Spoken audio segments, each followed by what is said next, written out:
Hi, I'm pro saxophonist Jamie Anderson and you're watching Get Your Sax Together. I sax up your Sunday every week with free online saxophone lessons bringing you great technique tips, advice on how to sound more pro and breakdowns of your favourite sax solos. It's been a long time coming, but today it's finally here. My breakdown of Dick Parry's rasping tenor solo on Money by Pink Floyd.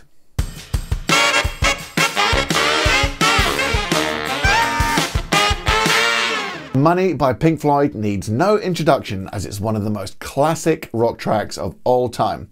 I'm going to introduce it anyway though.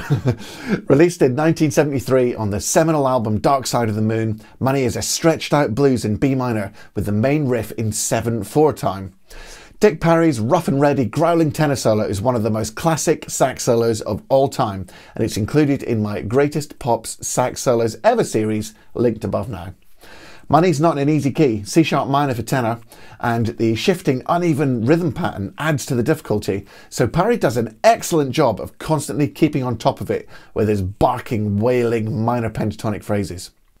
You can get your free PDF transcription of the Money sax solo by clicking the link in the description, and you'll find the notes for both alto and tenor sax in there. Just before I break it all down for you, if you haven't already checked it out, make sure you watch my 1-hour Saxophone Success Masterclass. It's a free lesson with me where you'll learn how to structure your practice, how to get a great sound and loads more knowledge straight from the pro stage. Just use the URL below or click the link in the description. Just before I play the solo, it's worth mentioning that the way Parry plays this is very idiosyncratic, and you'll definitely need to play along with the original to get the flavour of it, because it can't really be written down. The rhythms are kind of loose, the notes are constantly being coloured and shaped, and there's loads of wide vibrato and trill shakes in there. In a nutshell, although on the face of it it's just a minor pentatonic roar up, it's actually pretty hard to copy, not least because of the high G sharps on tenor. I think my favourite moment of total individualism is in the 10th bar. Pretty much the whole solo is a C sharp minor pentatonic in tenor pitch.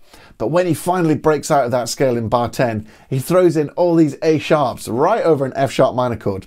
You couldn't create a bigger clash if you wanted to, but somehow the vibing of the solo just overrides the harmony.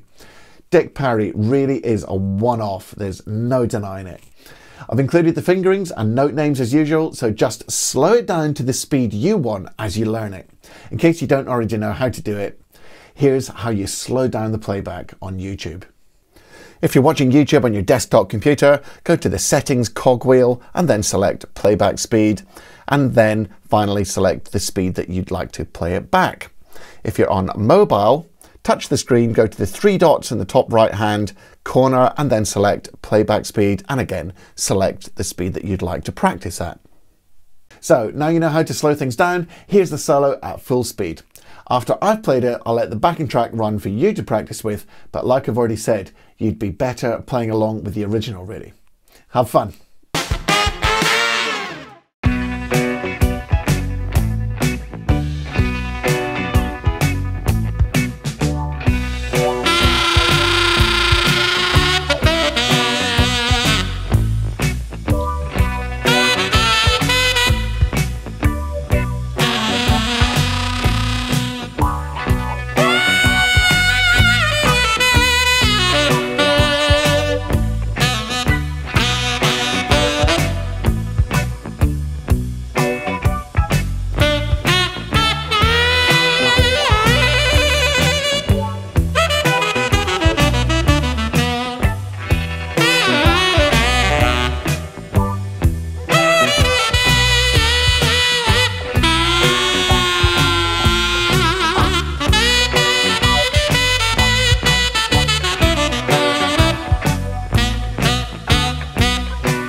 If you enjoyed this one, remember to check out my breakdown of another Dick Parry classic solo from the same album, namely his epic solo on Us and Them.